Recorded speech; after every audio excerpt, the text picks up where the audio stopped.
So this time around, I got my brother from another mother, like my legit brother, with me. I am so happy. Yeah,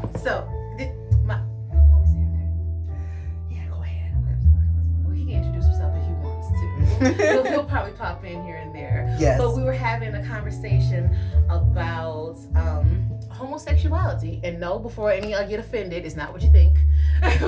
We're just kind of like giving our view on some things that, regarding to homosexuality that's a little confusing, and maybe we can get some clarity. Like, someone please explain this shit to us. So we were just talking about how in homosexuality, like you either have lesbians and or gay men. You got lesbians, obviously, who are, I guess they just go too far with the trying to be manly, and I don't get it.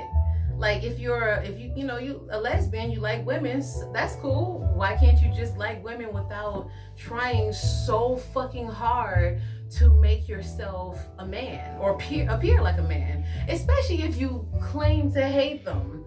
Like, I've known some lesbians who are very mannish, and they swear they hate men. I'm like, but you're acting like one. Like, that's confusing. So, and then on the flip side with gay men, again, I mean, you're a man who loves other men, whatever, that's your choice. Just Anderson Cooper it up. But I don't get why you gotta just go straight, female. Like, why do you have to walk, talk, dress, act like a woman? Do you feel like you have to justify your love for who you love in some way? Like, if you're a man who loves men, you don't have to be or act like a woman. Just love who you love. And if you're a woman who loves other women, okay, then just love who you love. You don't have to act like a man. It does not make it okay. Like, fuck these damn ridiculous ass norms, or I should say opinions, because they're not laws, they're not rules. These are just people's motherfucking opinions trying to shove them down your throat, saying that a man can't love another man and a woman, blah, blah, blah. Fuck all that shit. Live your life. Like, seriously. The cat is staring. Every time I pour a fucking glass, he's just staring at me. Oh, Tiger, you are not about to have none of this wine. Sit down. Because he is horning in. He like, fuck it, I'll go to sleep. So as a part of the LGBT community, as someone who actually is pretty feminine as a gay man, I have my own stances when it comes to that. Yeah. So it's like, okay, when it comes to lesbian women and studs, I love studs. Yeah. Trust. Yeah. They have so much swag. Yeah. Baby, I met so many studs. I'm just like, I like you. They have more swag than a man sometimes. I'm just like, you know what? Hell yeah. I love that shit. It's something about it sexy to me. It is. But when it comes to women who I won't say identify, but they take on the role of a man. Yeah. I support it only because it's like, it's how you feel. Yeah. Deep down, when it's all over, it's kind of like, if you're on the more masculine side, say, I had a lot of friends, they may not be lesbians, but they are female when it's all over. Mm-hmm. And they have fathers who taught them how to change a car engine or how to change oil, how to change a tire. So they grew up like tomboys. Exactly, they're tomboys. Yeah. Ooh, shit. You know, let me take a sip, because Yeah. that's something that pissed me off. Oh yeah, I know what you're talking about. My mom was a tomboy. Mm-hmm. I was a feminine man. So I always had to deal with the bullshit of if every time I experienced or I exhibited some sort of feminine quality, even though I got a natural because my dad, he was feminine, but he grew out of it. But when I exhibited any type of feminine quality, it was like I was shat on. I was made to feel a certain way. And it was like, well, y'all get to be tomboys and you're proud of it. Yeah. It's like, y'all get to play football. Y'all get to, mess around, which... Yeah. Okay. Yeah. Yeah. I almost said it, but I was like, you know what? No. Mm-hmm. I feel you. But it's like, why do we accept tomboys? You know, it's really fucked up because I remember she asked actually encouraged me. Like she labeled that to me because I didn't know what I was, but I remember I was rough growing up too, and I guess tomboy is the proper term for it. So like I was a tomboy. She knew that, and it's weird. Like that is encouraged, but if a guy is more gentle, then it's a problem. Exactly. It's like this always bothered me. It's like if a boy, anything you perceive as feminine from a guy, suddenly it's an issue. A problem. But if a girl is rough and tough, it's cool. It's like, oh, she's one of the guys. And see, and that's it's the like, problem. I don't understand. That shows how one-sided society is. Like clearly, homophobic dudes made these rules and just crammed it down everyone's throats. Because why does it matter? In fact, let's be real, especially to all the females out there, hell, lesbian or straight. Would you prefer if you were close to a man, whether it's in a relationship or just a brother or a cousin or whatever? Would you prefer someone who was misogynistic, rude, berating you just because you're female or constantly trying to put you in your place? Or would you prefer one who was gentle, accepting, kind, loving, considerate? I mean, you don't even have to think about that. We know the obvious answer. Well, these are all traits that you tend to get in the more feminine men.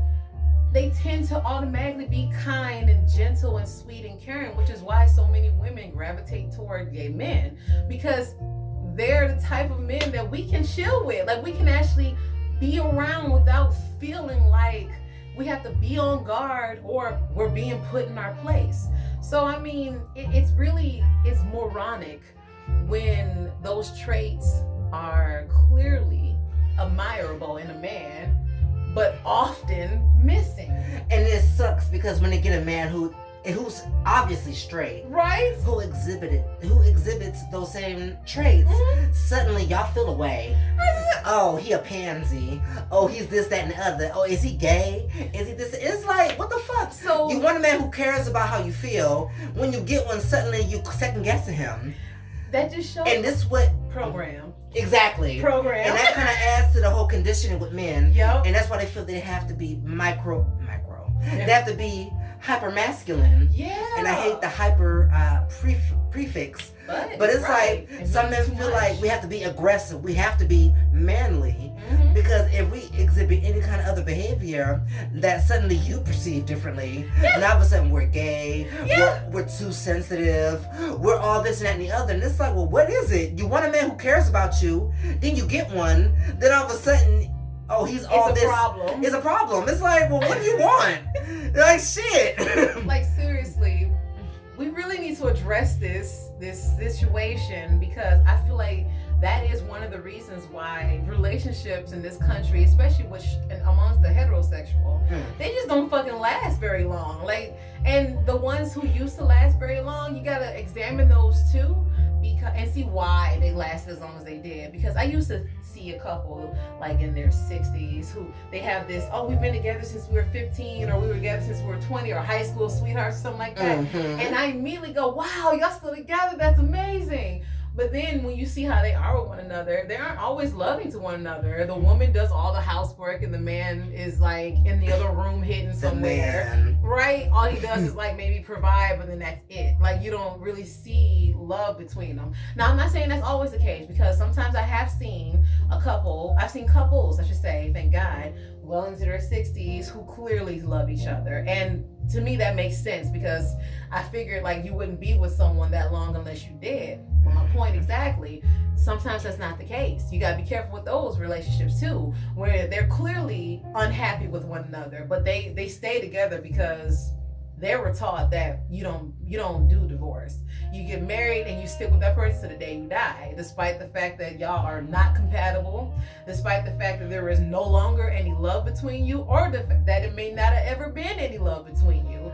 But you are obligated, most likely because of a child or because of your religious beliefs, that you had to be together with one another, and now you're stuck together. And then you turn around, you shove that same mentality down the throats of your children, and you expect them to just get married and have babies and have a family and get a job and work until they die. Why would you pass that bad advice onto your children like that, especially when it's clearly not working for you?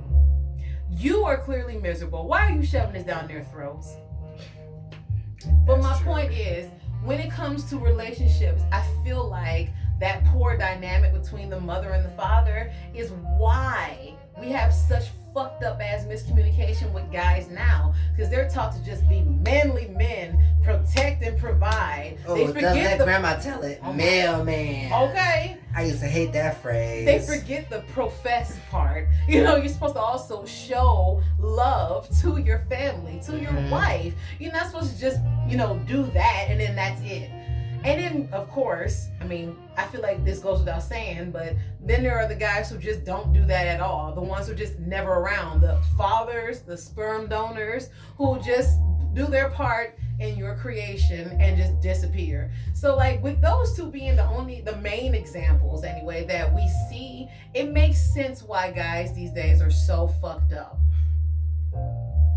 In addition, it also makes sense why girls these days are so fucked up. Because we are women, because we are constantly taught, if we're taught anything about love growing up, because if we aren't sheltered and made to believe that we shouldn't even have anything to do with sex until we're married, despite the fact that our mothers may have been whores, we still end up in this mentality that we're supposed to just pretty much, the first guy who wants to marry us, that's it. We jump on it, we give them babies, and then we serve them until we die. I want to piggyback on that real fast. Please. Every girl is taught. Oh, he just in Texas, Julio. Oh, that's my baby. He's coming through. Awesome. I'm going to bring this a little closer so we can chat. But in life, every girl is taught that her first love is her father. Yeah. If she does not have her father, then she's screwed.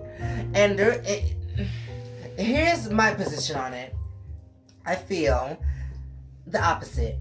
Only because there's a lot of people who believe that if a man grows up without a father figure, that he's doomed to be gay. Yeah. He's doomed this. I had my dad in my entire life. He's the first person to know about who I was, and he accepted it. You know what I'm saying? So it's like, okay, what about people who actually what about gay boys who have their father? Now what?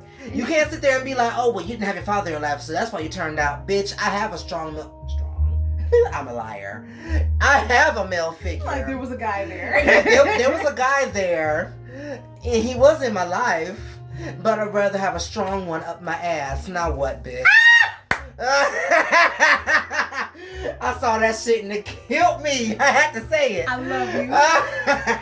But you know what? Another thing that really sucks about that, and I'm glad you touched on that.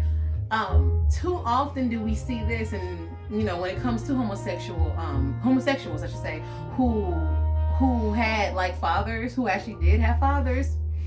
Too often you see that those fathers are intolerant, they are inconsiderate, they are judgmental, and probably even hypocritical.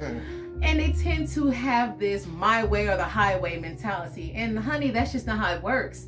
Like, I can understand being a strong parent and wanting to, I guess, have the best for your child and guide them in the way that you really see is the best way for them. That's nice. However, at some point, you have to back the fuck off and let that child learn on their own.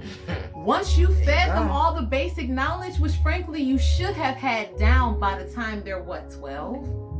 At least by then. Okay, 12, 13 at the latest. They should know everything that they need to know. I'm not saying release them into the wild that is this world, but I am saying that you need to pull the fucking reins off and let them start making mistakes. Because trust me, that is the best way to learn, especially when you have a good support system. It's hard and almost impossible to learn from your mistakes when you refuse to.